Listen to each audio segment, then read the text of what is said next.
एका मोठ्या सभेच्या निमित्ताने या ठिकाणी येणं झालं। खरं म्हणजे मी सुरुवातीला आपली या ठिकाणी क्षमा मागितली पाहिजे परजणे साहेब, की आमचं कसं आहे विंचवाचं बिराड पाठीशी, त्यामुळे सकाळीच खूप लोक येऊन बसतात आणि लोकांना टाळता येत नाही, कारण आम्हाला सगळी सर्कस करावी लागते। त्यामुळे येण्यासाठी मला थोडा उशीर झाला, त्यामुळे मी आपल्या सर्वांची थोडीशी दिलगिरी व्यक्त करतो। परंतु सावेसाहेब माझ्या शेजारी, म्हणजे माझा मतदारसंघ संपला की यांचा मतदारसंघ सुरू होतो, त्यामुळे या तालुक्यातल्या राजकीय हालचाली, या तालुक्यातले व्यक्तिमत्व, या तालुक्यामधले विकास, या तालुक्यातले कारखाने, या तालुक्यामध्ये दूध संघ, या सर्वांशी तसं आम्ही फार जवळून परिचित आहे। फार आमचा संबंध जरी कोपरगावकडे नसला तरी सुद्धा राजकीय दृष्ट्या या तालुक्यातली जी काही दिशा आहे ती सहज या ठिकाणी आपल्या लक्षात येते। कैलासवासी नामदेव अण्णा हे अतिशय सोजवळ व्यक्तिमत्व, अतिशय हरहुन्नरी, सामान्याच्या सामान्य माणसाच्या कुटुंबामध्ये कुठलाही कार्यक्रम असला की अण्णा नेहमी पुढाकार घ्यायचे। अगदी वाढण्यापासून तर त्या कुटुंबाचा कार्यक्रम संपेपर्यंत अण्णांचा सहभाग हा आपल्या सर्वांना अतिशय जवळून परिचित आहे। मला फार कमी वेळ त्यांच्या सहवासामध्ये काम करण्याची संधी मिळाली, पण जेव्हा जेव्हा मी अण्णांना बघत होतो तेव्हा तेव्हा कोपरगाव तालुक्याच्या ज्या महत् व्यक्ती आहेत, मोठ्या व्यक्ती आहेत, त्या मोठ्या व्यक्तींमध्ये अण्णाचं एक अनन्यसाधारण मत होतं। अतिशय कृतिशील माणूस, कर्तव्यदक्ष माणूस। एकदा संस्था ताब्यामध्ये दिली की तिचं रूपांतर वटवृक्षामध्ये कसं करायचं ते अण्णांकडनं शिकलं पाहिजे।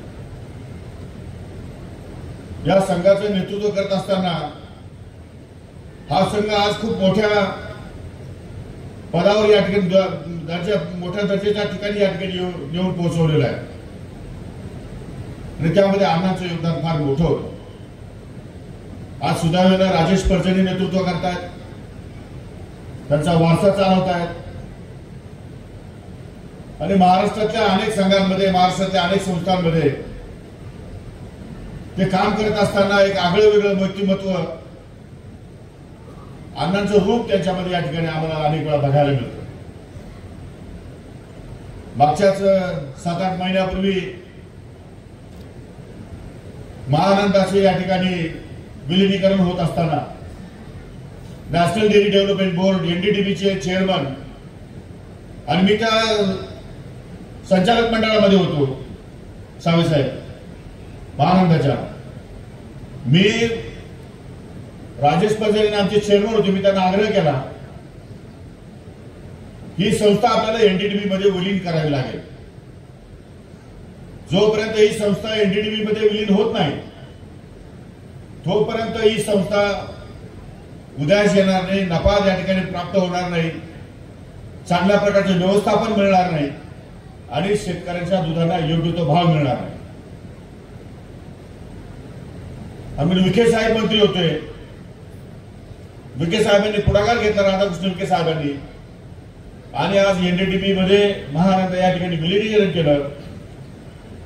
मी एनडीडीबीच्या चेअरमनला विनंती केली की काही झालं तरी राजेश परजणे आमचे चेअरमन आहेत, त्यांना तुम्ही एनडीडीबी वरती काम करण्याची संधी द्या आमच्या संचालक मंडळामध्ये, आणि त्यांनी सुद्धा ती गोष्ट मान्य केली। त्याचा सूचक मीच आहे। मला कल्पना आहे मला शून्यातून विश्व निर्माण करायचे, तुम्हाला विश्वातून विश्व निर्माण करायचं। त्यावेळी मला काम करत असताना वन मॅन शो आहे, मला सगळं एकट्यालाच करावं लागतं। लोकांचे प्रश्न मला शोधावे लागतात, त्याच्या अडचणी सोडवण्यासाठी पुढाकार घ्यावा लागतो, वेगवेगळ्या क्षेत्रामध्ये काम करावं लागतं। आपल्याकडे क्षेत्र वाटलेली आहे आणि आपण ज्या ज्या क्षेत्रामध्ये काम करतो ती क्षेत्र आपण एकदम जीव घालून, जीव तोडून या ठिकाणी काम करतात आणि सहकार्याच्या संस्था खऱ्या अर्थानं आज नगर जिल्ह्यामध्ये आपल्याला अतिशय दिमाखानं उभ्या राहिलेल्या दिसतात। आज आमच्या नाशिक जिल्ह्यामध्ये त्या तुलनेने सहकार या ठिकाणी फार अडचणीत आलेला आहे। त्यामध्ये अनेक कारणं असतील, संचालक मंडळाचं मॅनेजमेंटचं काही कारण असू शकेल, आपसातले मतभेद कारण असू शकतील, पण काही कारण असली तर सहकारी संस्था जोपर्यंत जगणार नाही तोपर्यंत आपल्याला राजकारण करायला जागा शिल्लक राहणार नाही। आज देश पातळीवर अमितभाई शाह यांनी सहकारिता वर्ष म्हणून या ठिकाणी साजरा करण्याचा निर्णय घेतला आहे आणि सहकार मंत्री म्हणून देशाचे सहकार मंत्री म्हणून खातं त्या ठिकाणी या देशाचे पंतप्रधान माननीय नरेंद्रजी मोदी यांनी निर्माण केलं आहे आणि त्याची सर्वस्वी जबाबदारी अमितभाई शाह यांच्यावर सोपवलेली आहे। आता साहेबांनी सांगितल्याप्रमाणे 11,500 संस्थांची नोंदणी या ठिकाणी महाराष्ट्रात झालेली आहे। अधिकची नोंदणी अपेक्षित आहे। या संस्थांच्या माध्यमातून महाराष्ट्रातल्या तमाम शेतकऱ्यांना या ठिकाणी जास्तीत जास्त सुविधा कशा उपलब्ध होतील या दृष्टिकोनातून सरकारचा प्रयत्न असणार आहे। खरं म्हणजे साहेब तसं बघितलं तर या दूध धंद्यामध्ये फार कमी सहकारी संस्था उपलब्ध आहेत। गावच्या सहकारी संस्थेला ऑडिट फी लागते, संघाला ऑडिट फी लागते, एकाच लिटरवरती 2-2 वेळा ऑडिट फीचे पैसे भरावे लागतात। त्यांचं रेकॉर्ड मेंटेन करण्यासाठी चांगल्या दर्जाचा सचिव या ठिकाणी काम करत नाही। ऑटोमेशन भरपूर आलेलं आहे पण स्टाफ पाहिजे तसं काम करायला मिळत नाही आणि दुर्दैवानं महाराष्ट्रामध्ये जे काही सहकारचं जाळं आहे ते या धंद्याचा हळूहळू या ठिकाणी कमी होत आहे। आमचा शेतकरी बांधव दूध धंद्यामध्ये जास्त या ठिकाणी लक्ष देतो आणि या धंद्यामधून आपल्याला दुधापासूनच उत्पन्न आहे अशा प्रकारचा समज निर्माण करून फक्त तेवढ्यापुरतच नफा आणि तोटा याचा विचार करतो। पण त्याही पेक्षा पुढे जाऊन भविष्य काळामध्ये आपल्याला पुन्हा नैसर्गिक शेतीकडे वळावं लागेल आणि शेणाच्या माध्यमातून मूत्राच्या माध्यमातून काही ऑर्गॅनिक औषधे तयार करून आपल्याला शेतीमध्ये त्याचे प्रयोग करावे लागतील, ज्याची किंमत या ठिकाणी आपल्याला निश्चितपणे दुधापेक्षा अधिकची मिळेल अशा प्रकारची परिस्थिती भविष्य काळामध्ये निर्माण करावी लागेल। त्याशिवाय शेतकरी सर्वाइव्ह होणार नाही आणि रासायनिक पद्धतीने आपण शेती तयार करत असल्यामुळे रासायनिक पदार्थांमुळे आपल्या शरीरावर आणि ज्या ज्या कंझ्युमर लोकांनी त्याचा वापर केला त्यांच्या संपूर्ण खाद्यावर त्यांच्या इमेजवर या ठिकाणी खूप मोठा परिणाम झालेला आहे आणि मोठ्या प्रमाणामध्ये रोगाचा प्रादुर्भाव हा या ठिकाणी समाजामध्ये आपल्याला बघायला मिळतो आणि त्यामुळे रासायनिक शेतीकडे डायव्हर्ट होऊन आपण पुन्हा एकदा नैसर्गिक शेतीकडे वळायला पाहिजे। एकच त्यामध्ये सस्टेनेबल फार्मिंग जर करायचं असेल तर 2 पैसे उत्पन्न जास्त मिळालं तरच या ठिकाणी शेतकरी त्याच्याकडे वळू शकतो, अन्यथा शेतकऱ्यांना सुद्धा आर्थिक विवंचनेमध्ये या ठिकाणी सामोरं जावं लागतं। त्यामुळे उत्पादन खर्च कमी आणि उत्पादकता क्वालिटी उत्पादकता ज्याला आपण म्हणतो ती वाढवून आणि त्याचा दर या ठिकाणी जर वाढवला तर निश्चितपणे आपल्याला सस्टेनेबल फार्मिंग करता येईल, व्यवस्थित फार्मिंग होईल आणि त्या फार्मिंगमधून शेतकऱ्याला 2 पैसे मिळतील अशा प्रकारचं नियोजन भविष्य काळामध्ये आपल्याला करावं लागेल। मग त्यासाठी दूध संस्थेचा धंदा असेल, पणन विक्री केंद्र असतील, कृषी विभाग असेल आमचा, या सगळ्यांची साखळी या ठिकाणी जोडावी लागेल कारण शेवटी विक्री केल्याशिवाय शेतकऱ्यांना 2 पैसे मिळत नाही। कितीही माल उत्पादित केला, कितीही दूध उत्पादित केलं, कितीही क्वालिटी दर्जाचं उत्पादन निर्माण केलं पण त्याला विक्रीची केंद्र व्यवस्थित मिळाले नाही आणि विक्रीला भाव व्यवस्थित मिळाला नाही तर त्या शेतकऱ्याला 2 पैसे मिळू शकणार नाही। त्या शेतकऱ्यांची शेती ही सस्टेनेबल होणार नाही किंवा त्या ठिकाणी 100% शाश्वती त्याला त्या धंद्यामध्ये मिळणार नाही आणि शाश्वती मिळवण्यासाठी त्याला 2 पैसे या ठिकाणी उत्पन्न मिळणं अत्यंत आवश्यक आहे आणि त्यासाठी आपल्याला खऱ्या अर्थानं भविष्य काळात प्रयत्न करावे लागणार आहे। आजच्या घडीला सर्वात मोठा प्रश्न निर्माण झालाय तो मनुष्यबळ। शेतीवर काम करण्यासाठी मजूर मिळत नाही, मनुष्यबळ उपलब्ध होत नाही, त्यामुळे शेती दिवसेंदिवस महागत चालली। कुठल्याही लागवडीसाठी माणसं मिळत नाही, काढणीला आणि या सगळ्या गोष्टीसाठी जी काही मजुरांची या ठिकाणी आवश्यकता होती ती दुर्दैवानं हळूहळू या ठिकाणी कमी होत चालली। लोकसंख्या वाढते, लोकसंख्या भरमसाठ वाढते पण या ठिकाणी शेतीवरती अवलंबून असणारा वर्ग आहे तो वर्ग हळूहळू या ठिकाणी कमी व्हायला लागला आहे। त्याचं कारण शेती परवडत नाही, शेतीमध्ये 2 पैसे या ठिकाणी मिळत नाही अशा प्रकारचा समज आमच्या शेतकरी बांधवांचा झालेला आहे आणि शेवटच्या क्षणाला शेतकरी आमचा म्हणतो की शेती आम्हाला परवडत नाही। त्याचं कारण फक्त एकच आहे की त्याला 2 पैसे त्याला शाश्वती मिळेल अशी 2 पैसे मिळण्याची व्यवस्था या ठिकाणी आपण सरकारमार्फत उभी करू शकलो नाही। ही खऱ्या अर्थानं खंत आहे, हे खऱ्या अर्थानं आपल्या सर्वांचं दुर्दैव आहे। आणि म्हणून विक्री व्यवस्था प्रबळ केल्याशिवाय उत्पादकतेला फार या ठिकाणी महत्व प्राप्त होणार नाही। त्यामुळे कमी खर्चामध्ये चांगलं उत्पादन, जास्त उत्पादन आणि विक्रीची व्यवस्था यांची मूल्य साखळी जर आपण निर्माण केली आणि त्या साखळीच्या माध्यमातून जर या ठिकाणी आपण एकमेकाला जोडलं गेलो तर आणि तरच या ठिकाणी भविष्यकाळ आपल्या दृष्टीनं उत्कृष्ट होऊ शकतो। कारण आजच्या घडीला देशामध्ये किती दूध कन्झम्पशन लागतं, किती दुधाचा वापर आपण होतो, किती दूध प्रत्यक्षात आपल्याला या ठिकाणी शेतकऱ्यांकडून किंवा या ठिकाणी दूध त्या धंद्यावाल्याकडून किती मिळतं आणि प्रत्यक्षात किती दूध लागतं याचा विचार केला, मोठ्या प्रमाणामध्ये दुधामध्ये भेसळ, दुधामध्ये आर्टिफिशियल दूध तयार करणारे प्रकार, अशा अनेक गोष्टी या ठिकाणी बघायला मिळतात। आपल्या शासनाच्या वतीनं आपण तिथेही कमी पडतो। अशा प्रकारचे चौकशा, अशा प्रकारचे सेन्सेशन या ठिकाणी आधुनिक पद्धतीने या ठिकाणी निर्माण केले पाहिजे आणि चांगल्या प्रकारच्या दुधाला या ठिकाणी जास्त भाव कसा मिळेल अशा प्रकारचा प्रयत्न भविष्य काळामध्ये होणं आवश्यक आहे। दूध धंदा हा साधा धंदा नाही। मी सुद्धा एका दूध संघाचा चेअरमन आहे। इतके वर्ष मी प्रयत्न करतोय पण अजूनही मी त्या दूध संघामध्ये सर्वाईव्ह होऊ शकत नाही। अजूनही आर्थिक अडचणीमध्ये संघ नवीन उभा केला, 50 कोटी रुपये खर्च केले, पण त्या संघाला पाहिजे ते उत्पन्न अजून मिळत नाही। शेतकरी सहकारी संस्थेमध्ये या ठिकाणी सहकारी संस्था स्थापन करायला तयार नाही। खाजगीचे संघ मोठ्या प्रमाणात निर्माण झाले, खाजगीमधून 2 पैसे जास्त भाव मिळतो त्यामुळे लोक तिकडे जायला लागले।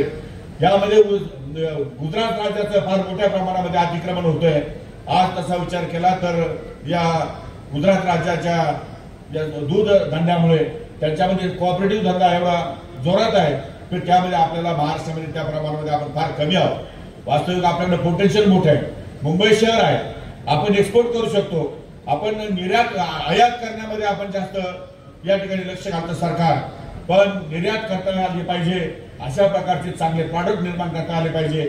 आज गोदावरी दूध संघाने खूप मोठ्या प्रमाणामध्ये बाय प्रॉडक्ट निर्माण केले, त्यांचं मार्केटिंग केलंय, पण तरी सुद्धा मला पाहिजे त्या अपेक्षेने या ठिकाणी संघाचा जो काही नफा आणि फायदा व्हायला पाहिजे तो अद्याप या ठिकाणी प्राप्त होऊ शकणार नाही। कारण सरकारचं क्षेत्र या ठिकाणी किंवा सरकारच्या योजना पाहिजे त्या पद्धतीमध्ये या ठिकाणी खालच्या शेतकऱ्यापर्यंत पोहोचत नाही।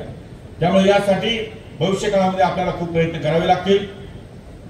सरकारमध्ये असताना जास्तीत जास्त शेतकरी हिताचे निर्णय कसे घेतले जातील, शेतकऱ्यांचे फायदे कसे होतील, सहकारी संघ मजबूत कसे होतील आणि त्या दृष्टिकोनातून शेतकऱ्यांना 2 पैसे जास्त कसे मिळतील हा विचार भविष्य काळामध्ये आपल्याला करावा लागेल आणि ती करण्याची जबाबदारी आमच्या सर्वांची, आपल्या सर्वांचीच आहे असं म्हटलं तर वावगं ठरणार नाही।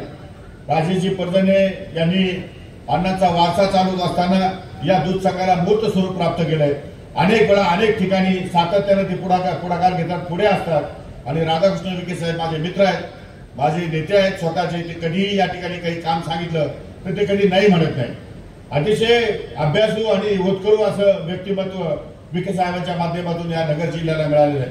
त्यामुळे त्यांचाही आपण सकारात्मक दृष्टिकोनातून वापर करून घेतला पाहिजे। आपल्या जिल्ह्याचीच नव्हे तर महाराष्ट्रातल्या शेतकऱ्यांना जास्तीत जास्त कसा न्याय देता येईल या दृष्टिकोनातून त्यांचे विचार सुद्धा खूप या ठिकाणी मौलिक आणि मार्गदर्शक ठरणार आहेत। भविष्यकाळ हा आपल्याला सर्वांना चांगलाच या ठिकाणी जावं यासाठी आमचे प्रयत्न राहणार आहेत। सरकार प्रयत्नशील आहे। सरकारचे माननीय मुख्यमंत्री देवेंद्रजी फडणवीस, उपमुख्यमंत्री अजितदादा पवार आणि एकनाथजी शिंदे यांच्या नेतृत्वाखाली आज सरकारमध्ये आम्ही वेगवेगळ्या प्रकारची घोडदौड करण्याचा प्रयत्न करतोय। शेतीमध्ये सुद्धा फार आमूलाग्र बदल या ठिकाणी भविष्य काळात घडणार आहे। मॅनलेस शेती कशी करता येईल याचा आम्ही विचार करतोय।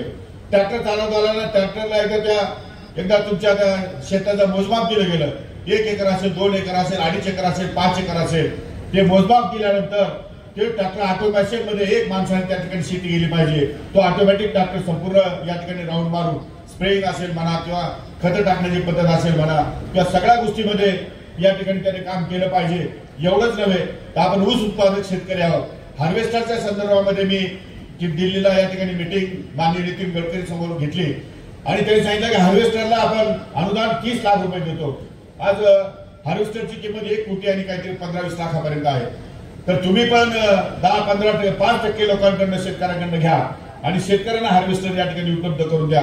आम्ही मात्र 30 लाखापेक्षा जास्त तुम्हाला सबसिडी देऊ शकणार नाही। एवढा राज्य सरकार एवढा मोठ्या प्रमाणात सबसिडी देणार नाही। आम्ही पूर्वी 20 लाख रुपये सबसिडी देत होतो, आता फार झालं तर केंद्र सरकारच्या बरोबरीने आम्ही सबसिडी देतो, 60 लाख रुपये देतो। एक तर कारखान्याने पुढाकार घेतला पाहिजे किंवा एक तर सहकारी संघाने पुढाकार घेतला पाहिजे किंवा गावातल्या सोसायट्या असतील मोठमोठ्या त्या सोसायट्यांनी पुढाकार घेतला पाहिजे। त्यांना आम्ही अशा प्रकारचे हार्वेस्टर देऊ शकतो, अशा प्रकारचा निर्णय या ठिकाणी आम्ही घेतलेला आहे. परंतु तरी सुद्धा 50% अनुदान या ठिकाणी मिळतंय. परंतु ते हार्वेस्टर मोठे असल्यामुळे मोठ्या क्षेत्राला ते हार्वेस्टर लागू होतात, छोट्या क्षेत्राला हार्वेस्टर या ठिकाणी परवडत नाही, लागू होत नाही किंवा लावता येत नाही. त्यामुळे मी नवीन एक कंपनी आली आता बँगलोरची कंपनी, 40 कंपन्या एकत्र मिळून या ठिकाणी ते नवीन संशोधन करतायत. मी ट्रॅक्टर ते ट्रॅक्टर मोल्डेड अशा प्रकारचं एक हार्वेस्टर त्यांना तयार करायला सांगितलंय की छोटा हार्वेस्टर तयार करा, छोट्या सिटीमध्ये छोट्या शेतकऱ्याला त्याचा उपयोग झाला पाहिजे. अशा प्रकारचे नवीन प्रयोग राज्यामध्ये या ठिकाणी आम्ही सुरू केले.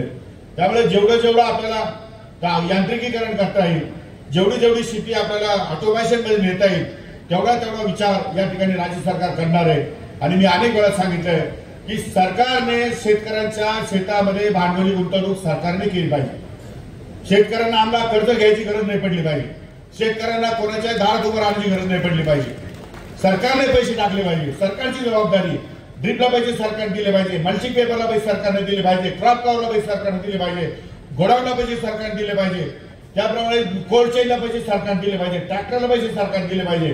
सगळ्या गोष्टींची गुंतवणूक हे सरकारने शेतीमध्ये करण्याची आवश्यकता आहे. जोपर्यंत सरकार शेतीमध्ये गुंतवणूक करणार नाही तोपर्यंत शेतकरी कर्जबाजारी होत राहील आणि तोपर्यंत त्याला उत्पादनाची शाश्वती मिळणार नाही. त्यामुळे भांडवली गुंतवणूक ही जोपर्यंत सरकार करत नाही शेतीमध्ये तोपर्यंत सरकारमध्ये अडचण निर्माण होतील. आणि म्हणून मी माननीय मुख्यमंत्री आणि दोन्ही उपमुख्यमंत्र्यांना विनंती केली, त्यांनी 5,000 कोटी रुपये प्रतिवर्षी भांडवली गुंतवणुकीसाठी या ठिकाणी कृषी विभागाला उपलब्ध करून दिले. 5 वर्षामध्ये 25,000 कोटी रुपये या ठिकाणी आम्ही त्यामध्ये गुंतवणूक करणार आहोत. निश्चितपणे चांगलं वातावरण या ठिकाणी उभं राहील. खरं म्हणजे परदेशामध्ये जेव्हा आम्ही जातो तेव्हा परदेशातली शेती जेव्हा बघतो त्या शेतीवरती अवलंबून असणारा वर्ग हा 5%च्या आत आहे. 3%, 4%, 5%. आपल्या देशामध्ये शेतीवरती अवलंबून असणारा वर्ग हा जवळपास 50%च्या पुढे, 50%च्या आसपास आहे. तर 50%पर्यंत आपली जर अवलंबून त्याच्यावर असेल तर आणि त्या ठिकाणी परदेशामध्ये 100% गुंतवणूक ही या ठिकाणी त्या ठिकाणची सरकार करतात. आपल्या देशामध्ये तसं होत नाही. परंतु टप्प्याटप्प्याने 25%, 50%, 75%, 80%पर्यंत गुंतवणूक ही सरकारने अनुदानाच्या रूपाने केली पाहिजे अशी माझी या ठिकाणची धारणा आहे. आणि त्या दृष्टिकोनातून आमचे प्रयत्न सुरू आहेत. लवकरात लवकर त्याला यश येईल आणि शेतकरी आमचा निश्चितपणे अतिशय समृद्ध होईल अशी या ठिकाणी अपेक्षा मी या निमित्ताने करतो. मी अधिक वेळ घेणार नाही. अण्णांच्या स्मरण दिनाच्या निमित्तानं आज हा कार्यक्रम या ठिकाणी केला आहे. अण्णाचं स्मरण आपल्याला आयुष्यभर राहील. कारण माझ्यासारख्या कार्यकर्त्यांना अण्णाकडनं त्यांचा सेवाभावी जी काही स्वभाव होता त्या सेवाभावी स्वभावाचाच फायदा या ठिकाणी माझ्यासारख्या सामान्य कार्यकर्त्याला होतो. कार्यकर्त्यांनी त्यांच्याकडनं हे शिकलं पाहिजे की जेवढं तुम्ही नम्र असाल, जेवढं तुम्ही सेवाभावी असाल तेवढे लोक तुमच्याबरोबर त्या ठिकाणी येतात आणि ते तुम्हाला निश्चितपणे पाठिंबा देतात. असं त्यांचं व्यक्तिमत्व होते, असा त्यांचा स्वभाव होता. आणि त्या दृष्टिकोनातून त्यांचंच या ठिकाणी विचार घेऊन या ठिकाणी राजेश पर्जने आणि हे संघ आपण या ठिकाणी पुढे सुरू ठेवलेला आहे. भविष्यकाळात सुद्धा अशाच प्रकारचं काम, यापेक्षाही अधिक चांगलं काम या संघाच्या मार्फत या ठिकाणी उभं राहील अशी मी अपेक्षा व्यक्त करतो. पुन्हा एकदा अण्णांना या ठिकाणी मनापासून आदरांजली अर्पण करतो आणि या दूध संघाला शुभेच्छा देतो की भविष्यकाळ हा निश्चितपणे अतिशय उज्ज्वल असा भविष्यकाळ या दूध संघाला असेल आणि त्याचं श्रेय 100% या ठिकाणी अण्णांच्या स्मृतीलाच जाईल अशा प्रकारचा विश्वास व्यक्त करून माझे 2 शब्द संपवतो. जय हिंद, जय महाराष्ट्र. धन्यवाद. पसायदानाने कार्यक्रमाची